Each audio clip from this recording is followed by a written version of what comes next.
நடத்தப்பட்ட சோதனையில் அனுமதியின்றி செயல்படும் 18 காப்பகங்களுக்கு நோட்டீஸ் அனுப்பப்பட்டிருப்பதாக மாற்றுத்திறனாளிகள் துறை சுகாதாரத்துறை நடத்திய ஆய்வில் தெரியவந்திருக்கிறது.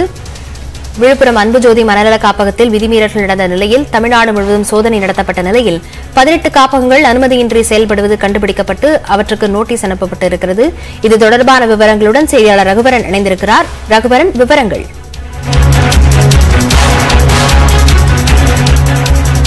விழுப்புரம் மாவட்டத்தில் இருக்கக்கூடிய அன்புஜோதி என்ற மனநல காப்பகத்தில் விதிகளை மீறி செயல்பட்டதாகவும் பெண்களுக்கு பாலியல் தொந்தரவுகள் கொடுக்கப்பட்டதாகவும் பகீர் புகார் எழுந்தது.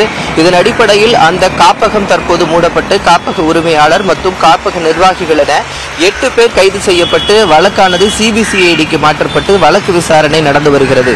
தமிழகத்தையே பரபரப்புக்குள்ளாக்கிய இந்த வழக்கு பெரும் அதாவது காப்பகம் தொடர்பான அச்சத்தை பொதுமக்களிடையே ஏற்படுத்தி இருந்த நிலையில் தமிழகம் முழுவதும் தமிழக சுகாதாரத்துறை மற்றும் தமிழக காப்பக துறையின் சார்பாக மூலமாக தமிழகம் முழுவதும் சோதனைகள் மேற்கொள்ளப்பட்டது. தமிழகத்தில் இருக்கக்கூடிய அனைத்து காப்பகங்களிலும் சோதனை மேற்கொள்ளப்பட்டது.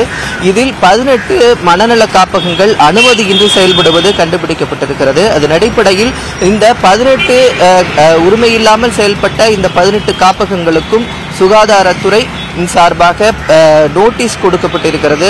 இந்த அனுமதி இல்லாமல் செயல்படும் இந்த காப்பகங்கள் வரும் ஒரு வாரத்திற்குள் உரிய விளக்கத்தை கொடுக்க வேண்டும் என்றும் சுகாதாரத்துறையின் சார்பாக சொல்லப்பட்டிருக்கிறது. துறை மற்றும் சமூக நலத்துறையின் சார்ந்த அதிகாரிகளும் இந்த காப்பகங்களில் சோதனை நடத்தியிருக்கிறார்கள்.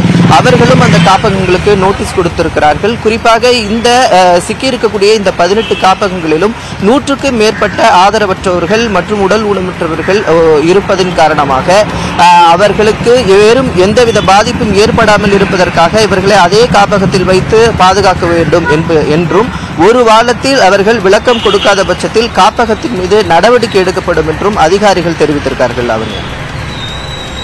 விவரங்களுக்கு நன்றி ரகுவரன்.